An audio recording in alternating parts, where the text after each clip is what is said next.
Hi everyone, my name is DTD, and today we're back with the Bloody Painter. Only this time, we are not playing the game. We are playing what I believe to be some sort of ARG, which I had no idea existed in the game. I seriously did not. I don't know what we're going to find, but I decided to do a little bit of off-camera researching, specifically that YouTube video we saw last time. And it was weird. So, if you looked carefully, there were certain parts where the screen showed a bunch of really long lines, which I recognized almost right away. To be like a type of illusion with writing, where if you look at it from just the right angle, you can see it actually says something. So I looked at it, and it said he's still there, or I see him still there. I don't remember exactly what it was. And then the next one said, I have tried calling the police so many times that they started ignoring me or something. Sorry, it's a little bit paraphrased, so forgive me about that. There was another one, though, that was really interesting. It said Dr. Elmer Christopher is still alive, but he is afraid. And then there were a few drawings that were in the video that didn't make sense. There was one of the Bloody Painter's mask. There was one which had to be one of his really deranged art pieces. It was really gross. I didn't like seeing it. And then there was another one. Here, let me go onto the YouTube video and show you it. Let's see. Settings. I had to put the speed of the video very slow. So it's something right about here, I think. Oh yeah, that was the disturbing art that I was talking about. If I can pause it at just the right time. Just the right time.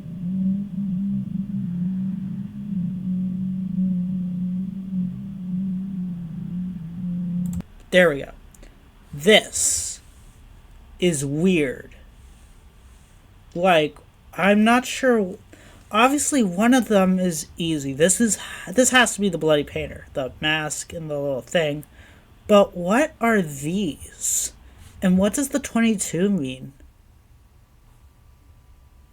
And plus, this one's the only one that is signed. As you can see right here, it says BP, and we all know who BP is. But I'm not sure what to think of this just yet. But anyway, so we have this website, and I think let's just dive right in. Start. Home. Oh, there we go.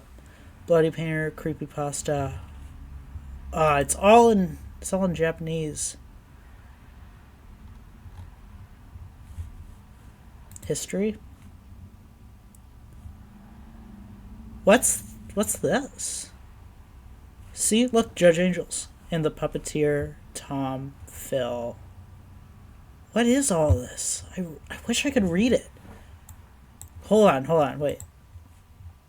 There's the start. Home. Is there a way to translate this?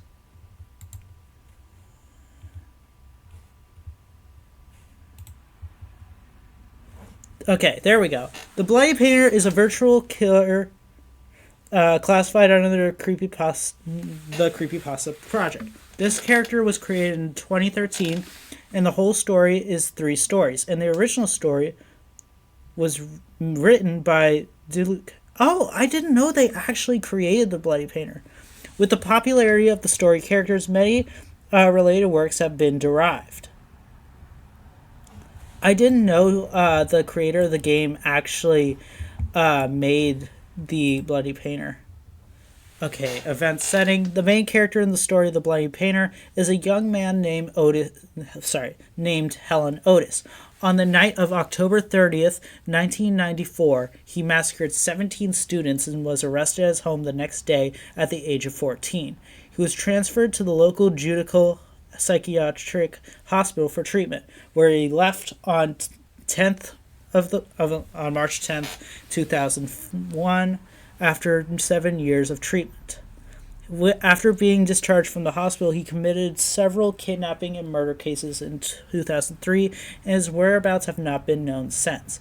The figure of the crime was recorded on the side of the surveillance cameras in people's homes, and the footage was posted on the internet. In the 2003 murder case in the story, the police found a large number of paintings made of the victim's blood, as well as a few works made of human limbs in the murderer's former residence, so he's called the Bloody Painter. Is this a fictional story? I'm just making sure. Hold on, I want to make sure everything is in English. It's just so I don't miss anything.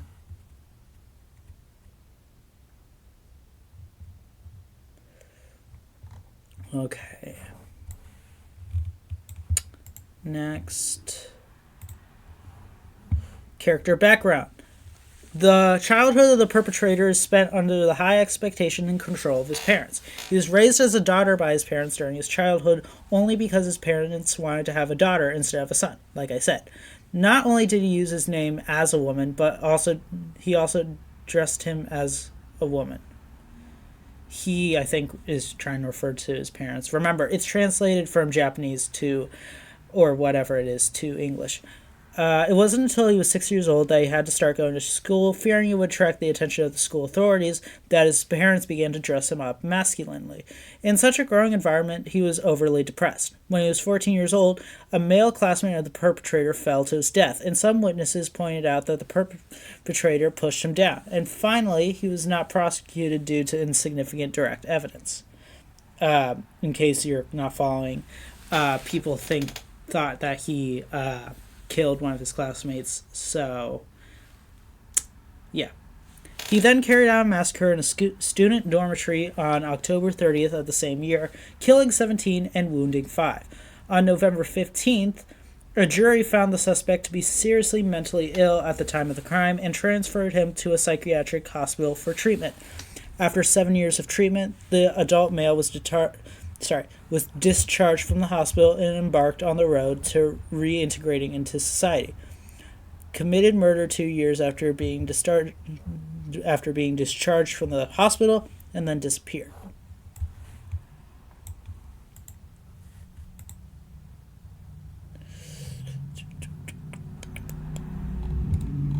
Alright, interesting history.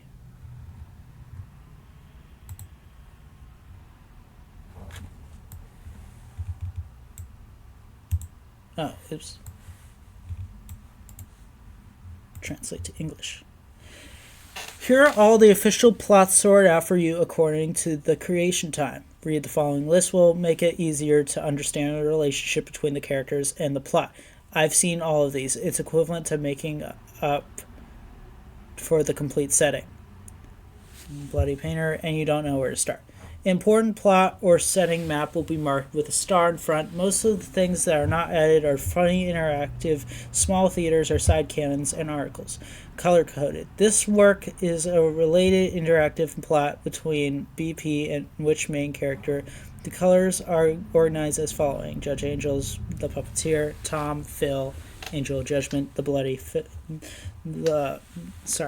the Angel of Judgment, Puppet Master. These two characters don't belong to me, and their original author information and character stories can be found by Google, the English names of the characters, and Creepypasta. They are original characters from other authors, but initially our characters' story settings are tied to each other. Due to the realism of the 2017 remake, after the Bloody Painter 2017 remake, there is no interaction with other characters, with other authors' characters, but fans can still create their own accounts. AU, so alternate universe. Here, let's just get all of this translated. But what does it mean? I guess I'll have to just individually.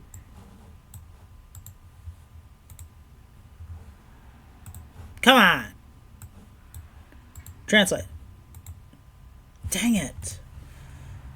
Okay, so they said that the colors are important. Oh gosh, stop it. Sorry, my mouse is acting up. Judge Angels is orange, so whatever happened there. Oh, they're artworks or something. All right, if it's inappropriate, I'm gonna block it out. So stop it.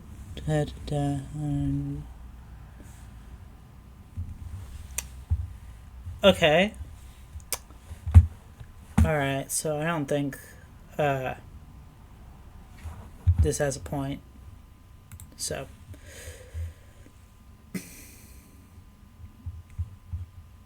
Okay, interesting. History stories.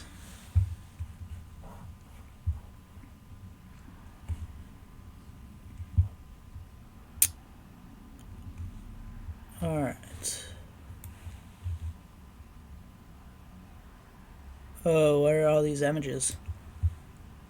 I guess I'll find out.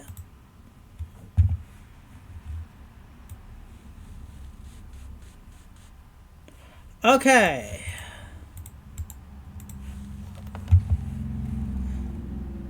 Note this text may contain images that may cause discomfort. A dowser on the 2003 murder. In order to take into account the privacy of the relevant personnel and the victim, in the following articles, except for the murderer, all the other people have been dealt with under pseudonyms. The detail of the stories I'll try to keep. So, is this based off an actual event that actually happened? I have no idea. Okay, let's just go ahead. Mr. Helen Otis, I called from the other person's name again, but they never said a word. The other party was wearing a light blue patient robe. He had obvious dark circles, messy short black hair, looked a little pale, and his complexion was not very good. His eyes looked straight ahead as if he were staring at his prey. I don't know what he was thinking. It's not the same as the patients I've met in my previous job. To be honest, my nerves were in a semi-alert state from the moment I stepped here. But I'm a psychiatrist, and this is the patient I'm interviewing individually. He has been recorded to have been here for a while, but he has never been seen communicating with other patients. He's not very talkative, and he always likes to stay in a corner where no one is around. In other words, a very withdrawn person. This is a judicial psychiatric hospital, which is different from ordinary psychiatric hospitals in that it specializes in the treatment of mentally ill patients with criminal records. As long as the subject is in a state of madness at the time of the crime, or at the time of the review and is not suitable for examination, they will be sent here for treatment and assessment of whether the patient has the possibility of returning to society after treatment. He was so taciturn that we stared at each other for about 10 minutes or more. It was really awkward and it didn't make any progress in the interview.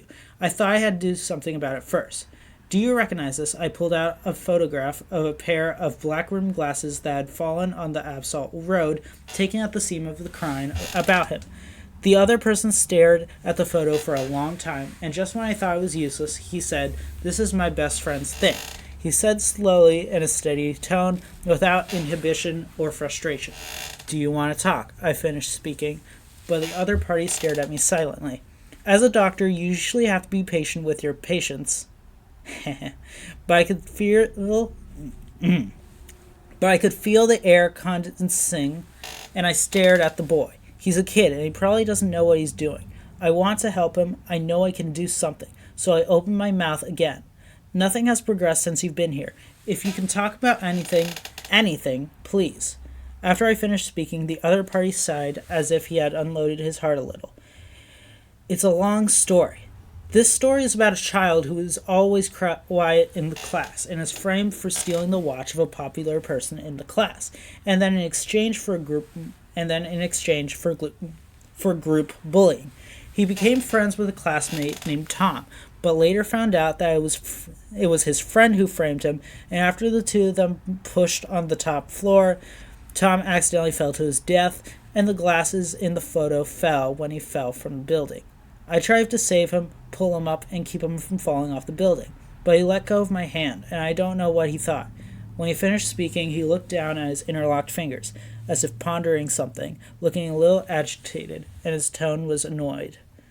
I listened quietly, but I knew about it long before he spoke, and it was recorded in the file when the patient arrived. This kind of intrigue is very similar to what happens to a child at that age.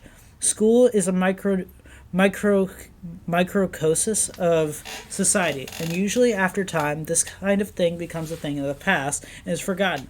But this incident resulted in the death of a boy, Tom Stephen, and perhaps this is the reason why Little Thing will never be forgotten. After a pause, so what happened after that? I asked slowly. At least things were progressing. He went on to say, shortly after Tom left, Halloween was approaching. The school had a Halloween party and everyone had to dress up to get in. And the night before the event, I prepared my mask very casually. And then I felt a little tired and went to take a nap. And then, that's all I have to say. On that night, there was a massacre in which 17 students died, and no one knows how it was done, but the possibility of an accomplice cannot be ruled out. I looked him in the face. Do you remember what happened in between? Any details? I asked, but he shook his head, then continued to look down at his interlocked fingers. Doctor, why am I here? He asked. I looked at him. You're here because you're sick. After I said this, he raised his head slightly, looking at me and reacting slightly. You're only 14 years old. You're still young. There's still a long way to go. Start over. I gave him a smile and hoped to encourage him to cheer up. I also wanted him to understand that I am not his enemy. I'm here to help him. That was the most talkative I ever had with the boy so far. At least he's no longer a tech turn, which is good development. Okay. There's always a feeling of depression in the atmosphere here, hospital. There were patients everywhere, and I was used to working in the hospital, but there was always something else spreading. Should it be an atmosphere? I felt like an antelope had entered a pack of lions, and I could clearly feel my nerves draining. I looked at Helen Otis's data, and I found a small detail that I decided to look up next time. At the next interview in the same small room, I greeted him, and he didn't respond much but blinked. I just think it's a hello. I sat down, flipped through some of the documents on the table, and looked at him and asked for his name. And I said, Helen sounded like a girl's name. Did your parents take it? He thought about it for a while and said that it was difficult for his parents to get pregnant and have children. Before, they had tried all kinds of methods and all kind of home remedies and even whatever that is, and they were very eager to have a daughter. And finally, the mother was pregnant with one, but gave birth to a boy. The mother's physique is not easy to have a second child, and is not really allowed to have a second child financially and physically, but they really wanted girls. So they decided to raise me as a daughter. He finished his sentence and fell silent. I thought about what I should do in response. Not only did they give him a girl's name, but his parents also bought him the girl clothes when he was young, completely raising the son as a daughter. The neighbors and other children didn't even know he was a man. Until he was 6 years old, he had to start going to school. Afraid that this would attract the attention of the school, his parents began to dress him up masculinely. Perhaps because of this, he brings people a little feminine temperament. My parents loved me very much, and I understood their struggles, so I never complained about them. I don't think there's anything wrong with them. To be honest, his family is very To be honest, his family is very problematic, and he's been under the excessive expectations of his parents for a long time, which affected his personality. And I don't mean to say that boys can't be...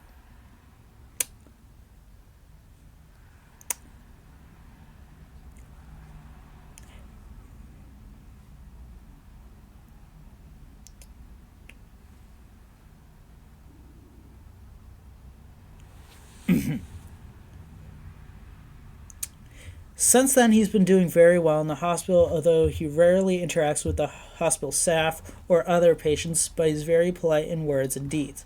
We would occasionally chat, sit on the white benches in the atrium, bask in the sun, and act like real friends. It's not necessarily about the condition sometimes. It's just small talk about it. And it's very relaxing, especially for me, and this kind of break always allows me to ease the tension a little bit. After all, there will be fights and disputes between patients in the hospital. However, he never provoked any struggle, and he never helped anyone out. He was always able to avoid strife and not be affected, and I have to say he was indeed full of wisdom. On March 10th, 2001, after 7 years of treatment, Helen Otis left the psychiatric hospital and reintegrated into society. He's 21 years old and no longer a boy. Before leaving, I saw him off and I was actually very happy watching his recovery. I looked at him and said, "Don't come back. The next time you come back is probably going to be in the electric chair." It was the last thing I said to him before he left, and I patted him on the back and smiled at him. If you forgot what he's done, he's a good guy to get along with, and he nodded in response to me. I watched him turn around and leave the hospital, and I remember what he was like that day, wearing a blue shirt and black suit pants, his hair as messy as ever. Anyway, I really hope he doesn't come back. In the years since he was discharged from the hospital, he's been doing very well, and we occasionally write letters by email and make appointments to go to the cafe to talk about the latest developments. He does odd jobs at moving companies near medical facilities or mental jobs like window cleaning. He's getting a little bigger, or at least he looks healthier than he did in the hospital. Soon after, when he had saved up a sum of money, he rented a dilapidated hut in a quiet neighborhood and bought some painting tools to start his own work in it, saying that he wanted to become a painter. Even though he still doesn't like to talk, I'm happy to see that he has his own goals, which is a start. Although he said he never complained about his parents and loved them very much, I found it strange that he did not go back to visit his parents after he was discharged from the hospital. I don't know if he was afraid to see his parents or for what reason, but he was discharged from the hospital and I didn't ask him anything more, and after making sure he wasn't threatening, the staff ended our observation of him. In October 2003, there were several cases of disappearances, including 24-year-old George and Asian American Maggie Wang. There was a lot of noise on the news about this for a long time, and I didn't really care about it at first. A user posted the video on a social networking site, which was recorded on a monitor at around 2:30 a.m. on October 31st, 2003, and it said that someone tried to break into my house. Oh, that's a little creepy. And if you look closely at the back of the right painting, it seems you can vaguely see other victims fainting on the ground. Oh, that's a little creepy. The victim has had nothing to do with it, and I first thought it was a pleasure offender. No, a pleasant offender is a criminal who causes panic among people or society through criminal acts and then secretly observes the reaction of those people for fun. Since the crime is not targeted at a specific target, and the offender may not have an interest in the victim, it is more difficult to trace the suspect according to the motive of the crime. It wasn't until the police noticed that the missing people were Helen Otis's former classmates in the asylum, survivors of the massacre, and they searched for the cottage he rented. When I saw this, I paused in my heart. I tried to get in touch with them, but I couldn't get in touch. Something is going to happen. Now it's really bad. I've been sitting in front of the TV for a long time like I've crashed. I can't do anything. Please don't is the only sentence left in my head. On November 7th, the hut was located in the middle of a clearing on a remote farm area with no other homes within a radius of more than a dozen miles, and the silence of the moonless night made the house even more gloomy. And the door slowly opened after the police broke the lock on the door. A pungent stench of corpses dispersed from the dark room, and a police officer picked up a flashlight to shine a light on the house, only to find that the house had been empty for some time, and many of the furniture had long since been removed. They slowly walked into the house, trying to find out where the smell of corpses came from. Suddenly, a police officer felt as if something had swept over his shoulder, and he took a flashlight to shine upward, and an upside-down face instantly looked at him with a large hole in his neck. The frightened police officer hurriedly called the team, and when the flashlight shone elsewhere, he found that the house was full of upside-down bodies. All the corpses had their throats cut, and the blood drained like a human slaughterhouse. I probably will try to blur that out. There is a painting next to each corpse which records the process of torture and killing of the dead corpses on the side, which is really quite morbid. The jaws of one corpse was ripped open entirely. The color of the painting was only a single brown color, and when it was later examined, it was found that the paint on it was all the blood of the victim, which had become brown due to oxidation. In addition to the paintings, the police also searched the interior of a small number of artworks made from human limbs. The picture inside the house is more likely a gallery of victims displayed than a slaughterhouse. There were a total of 5 bodies in the house, and the police found Judy and Maggie among the hanging bodies. The other 3 victims were presumed to have been killed because they witnessed the murder. The direction of each corpse and each painting is deliberately oriented towards the door, as if to welcome guests. Aside from the fact that it was a vicious joke, I can't think of any other motive for the killer to do so. I was in an anxiety like never before, and I really wished it wasn't him. After the news came out, my life was in shambles and I couldn't eat and sleep properly. My health is red, and I'm obviously a psychiatrist, but I'm mentally exhausted, ironic enough. Can things get worse? Really want to go back in time and punch myself right now. Okay, so I don't think this is a real picture of a body. I don't think. So I don't know.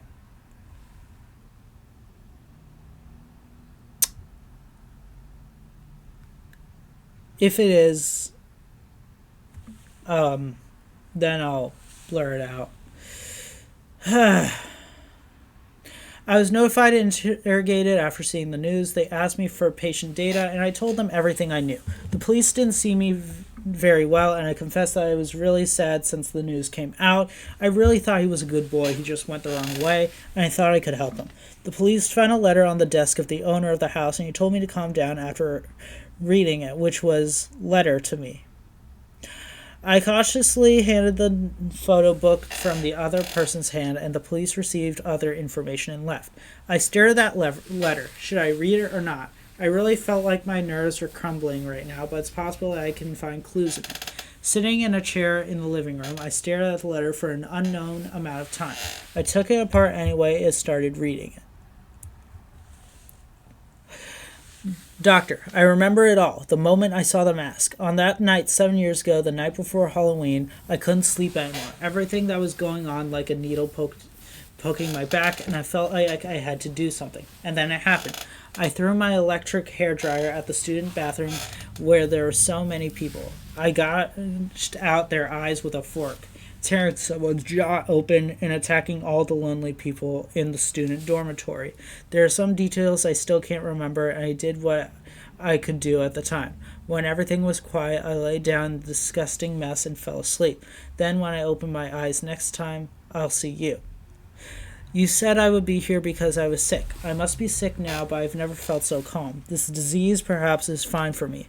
You said that next time we might see you in the electric chair. So what if not? You're going to rule it out, you know. I have other ways to see you. See you next time.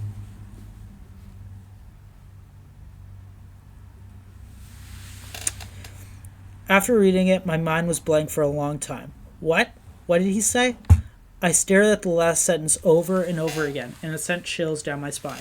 I felt like I had become his prey, his hunting option. No, maybe he kept an eye on me as prey while he was still in the hospital. Or maybe he had always looked forward to this day. Who knows what he was thinking? He never showed any emotion. And even though I was his physician, I never knew him. I still treated him like a friend or a child of my own.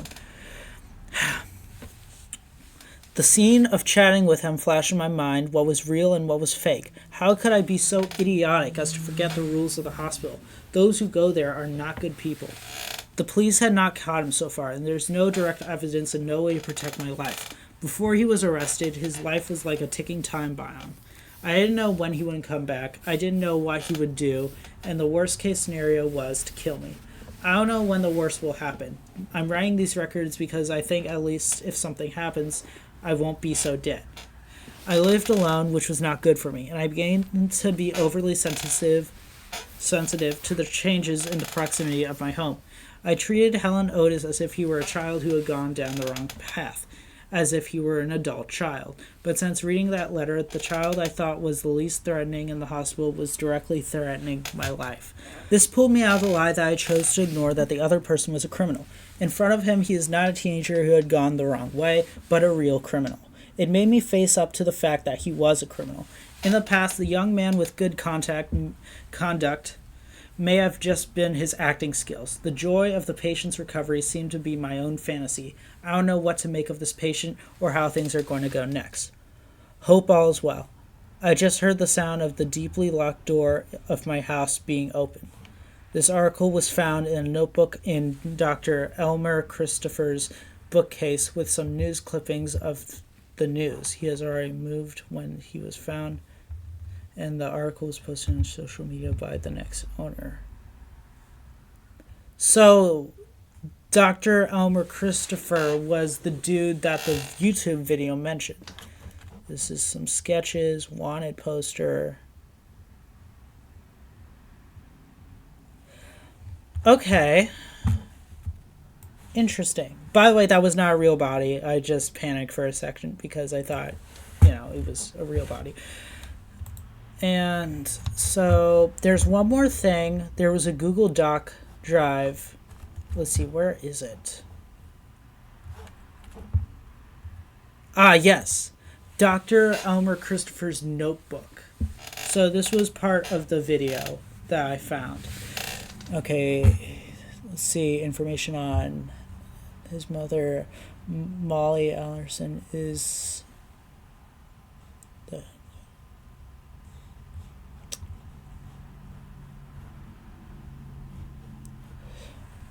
Okay, so it's just like additional stuff. Accident occurred in a private...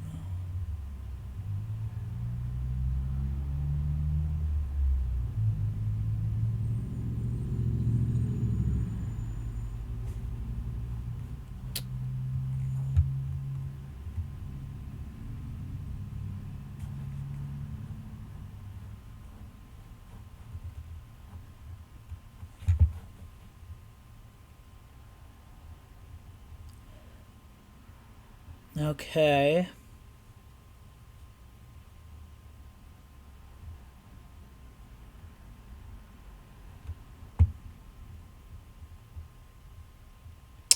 What's this? Is it like his house or something?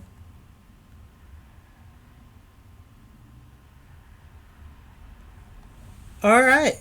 So that is all of the stuff from the additional information that I could find. If you want to read all the journal pages, the link from the video will take you directly to it. I don't really want to read all of them because this video is already long enough as it is. So, yeah, that puts a wrap on the Bloody Painter stuff. I'm sure there's going to be other stuff, though. I feel like there's a lot more to the story than just what we're seeing. But to be honest, I don't really know. So yeah, that's about it. Thank you all for watching. My name is DTD. Be sure to like and subscribe. Check out my other videos as well. Be sure to tell a friend about the channel, and be sure to tell that friend to tell a friend about the channel. Thank you all for watching, and